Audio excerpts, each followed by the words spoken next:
Et donc salut à tous les amis, ici SK Hardware et on se retrouve dans une nouvelle vidéo.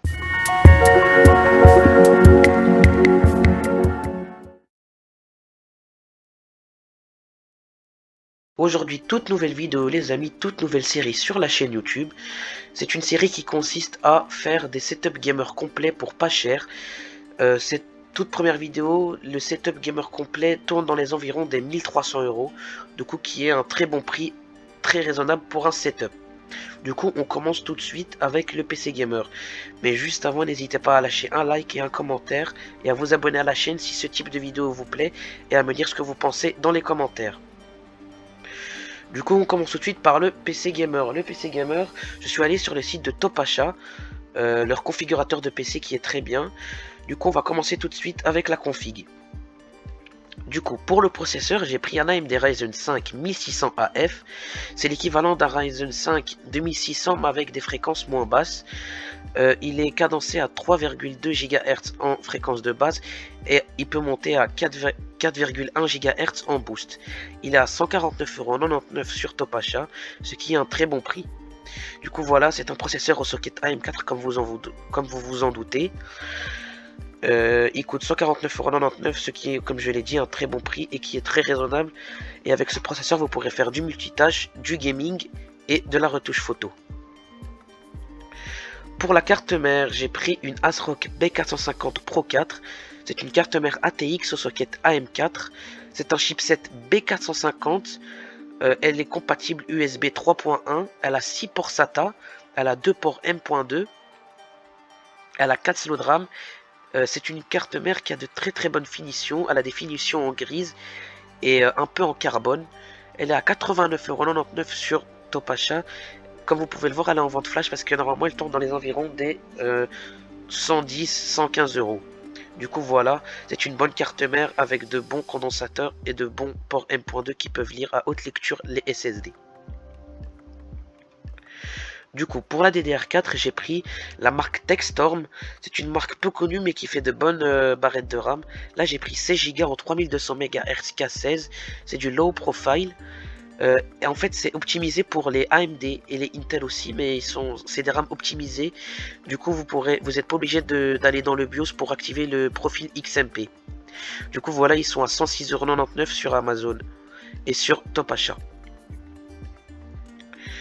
Pour le ventirad, j'ai pris un ventirad alternatif. Ça fait pas dépasser le budget, il est compté dans la config. Mais vaut mieux prendre un ventirad alternatif parce que quand vous voulez overclocker votre processeur, vaut mieux avoir un ventirad alternatif parce que celui de AMD fait l'affaire à un premier moment. Mais au bout de quelques temps, si vous voulez overclocker votre processeur, vous serez assez limité. Du coup, j'ai pris un Be Quiet Pure Rock Slim. Il coûte 27,99 €. C'est un très bon ventirad. Il est compatible AM4 et Intel. Il a 6 caloducs, ce qui signifie qu'il va très bien refroidir votre processeur. Avec ce ventirad, j'ai pris une pâte thermique parce qu'il est livré sans pâte thermique. J'ai pris une pâte thermique de 8 grammes. Du coup, voilà.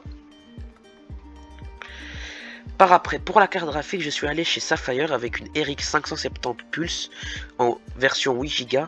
C'est une très bonne carte graphique, elle fait tourner le jeu en ultra environ 144 fps et les jeux compétitifs en ultra les fait tourner dans les environs des 110 fps. Du coup voilà, c'est une bonne carte graphique avec un beau design. Elle a des bonnes finitions, elle a une backplate et elle est une édition 8 Go, ce qui signifie que vous pourrez mettre tous les jeux en ultra sans dépenser beaucoup dans une carte graphique. Là, elle est à 179,99 €, mais n'oubliez pas que les cartes graphiques sont en rupture de stock pour le moment à cause du minage de crypto-monnaies et autres minages de crypto-monnaies. Du coup, pour le stockage, je suis allé d'abord chez Crucial avec le P de 250 Go. C'est un SSD M.2, qui se branche directement sur la carte mère. Il a une vitesse de lecture de 2100 mégabits par seconde et une vitesse d'écriture de 2000 mégabits par seconde. Il est à 49,99 € sur Topachat, ce qui est un bon prix. Par après, j'ai pris un SSD 2.5 de 240 Go où vous pourrez stocker vos fichiers que vous n'utilisez pas le plus souvent, mais ça va quand même vous être utile.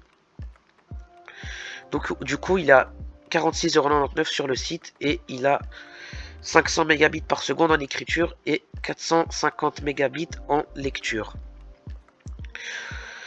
Par après, pour le disque dur, j'ai pris un disque dur de 1 Tera parce que c'est toujours utile dans un PC gamer en 7200 tours par minute et c'est la marque Western Digital. C'est le Wedi Blue de 1 Tera à 45,99 €. Par après, pour le boîtier, j'ai pris le très beau boîtier de chez MSI, le MSI MagForge 100R. C'est un boîtier PC ATX qui est compatible avec les configs ATX, micro ATX et mini ITX. Il a deux ports USB 3.0, un port USB 2.0. Il a deux ventilateurs ARGB fournis avec en façade et un ventilateur non RGB à l'arrière. Du coup, il est à 64,99 € sur le site. Et pour l'alimentation, les amis, j'ai pris une Gigabyte GP P650B. Du coup, c'est une alimentation de ces Gigabytes certifiée 80 plus bronze en 650 watts. Vous n'aurez pas besoin de plus pour cette configuration. Du coup, elle est à 69,99 € sur le site. Du coup, ce qui nous fait un total de 839,89 € pour le PC Gamer, ce qui est un budget très raisonnable. Vous aurez de bonnes performances avec ce PC Gamer. Par après, on passe sur les périphériques. Pour le clavier, je suis allé chez OK avec leur très beau clavier, parce que pour l'instant, ils ont aussi des promotions sur leur clavier. Il coûte 59,99 € au lieu de 69,99 €. Du coup, c'est un clavier avec des switches RAID. Du coup, voilà, c'est un clavier mécanique de chez OK. Pas besoin de le présenter, il est déjà assez connu comme ça. Je vous ai pris aussi un clavier alternatif pour les personnes qui ont plus de budget dans le clavier, qui veulent se faire plaisir. Je vous ai pris un Logitech G512 SE. Du coup, le Logitech G512, il sera compatible avec le logiciel de chez Logitech, le logiciel G-Hub. Du coup, voilà, il est assez joli, avec de bonnes finitions en aluminium, avec des switches Blue. Comme vous pouvez le voir juste ici, il a des switches Blue. C'est les switches Blue de chez Logitech, c'est les GX Blue précisément. Du coup, voilà. Il a 115,2 € sur Amazon. Pour la souris, j'ai pris l'incontournable et la meilleure souris pour ma part, la G502 Hero en filaire. Je n'ai pas pris la Lightspeed parce qu'elle dépassait le budget et c'est pas très pratique.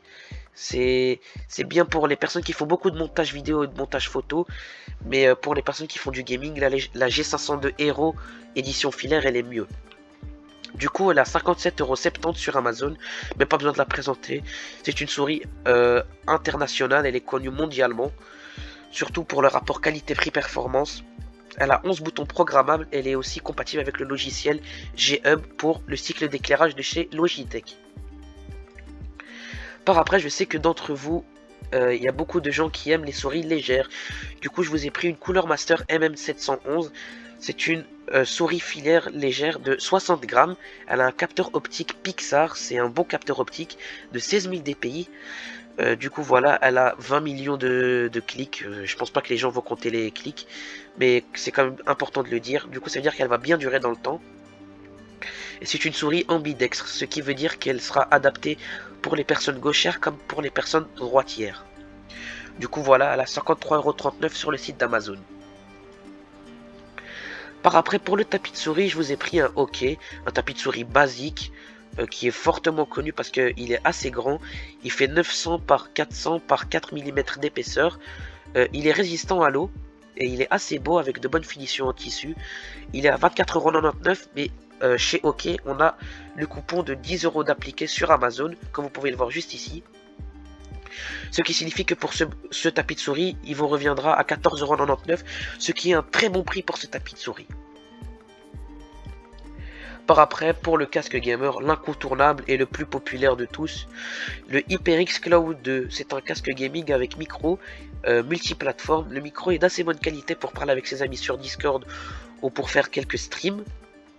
Il coûte 84,49 € sur Amazon, voilà, même pas besoin de le présenter. Il a de bonnes finitions en rouge. Il n'est pas RGB, mais je pense pas que des gens recherchent beaucoup le RGB sur le casque puisqu'il sera posé sur votre tête. Il est assez confortable avec des finitions en simili-cuir. Il a un arceau réglable.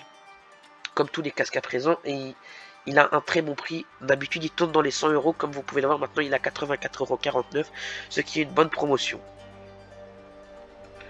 Par après les amis, on passe sur les écrans, et pour les écrans gamer je vous ai trouvé un très bon plan en plus.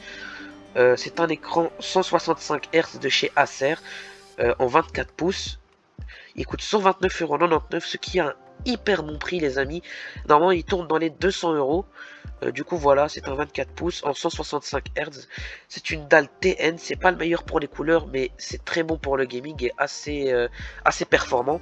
Il a 1 ms de temps de réponse, il a 2 ports HDMI, 1 port DisplayPort, et il est compatible FreeSync pour les cartes AMD, ce qui signifie qu'il sera très bien avec la RX 570 qu'on a pris dans le PC Gamer. Je vous ai pris un écran secondaire qui est compté dans le setup. C'est un écran Dell de 24 pouces en Full HD DAL TN, 75 Hz, 75 Hz pour les Belges, en temps de réponse de 2 ms, et il est compatible AMD FreeSync. Du coup ce sera aussi très bon pour la carte graphique qu'on a pris dans le PC. Il est à 99,99 € sur Amazon et il tourne vraiment dans les environs des 120 €, 130 €, ce qui est un très bon prix pour cet écran. Et pour finir les amis, pour clôturer cette vidéo, je vous ai rajouté un support écran. Le support écran c'est très pratique dans les setups parce que ça vous laisse de la place en dessous de vos écrans. Du coup voilà, c'est un support écran de la marque Airgear. J'en ai un chez moi que je mets dans mon setup. Du coup voilà, c'est un support écran qui coûte 48,99 €. Il est en stock sur Amazon. Même pas besoin de le décrire, il a des finitions en aluminium et il peut supporter 2 écrans de maximum 8 kg. Du coup voilà les amis, sur ce, j'espère que la vidéo vous aura plu. Si la vidéo vous a plu, n'hésitez pas à lâcher un like, à lâcher un commentaire pour le référencement et à partager cette vidéo. Et nous on se dit à la prochaine dans une prochaine vidéo. Ciao ciao.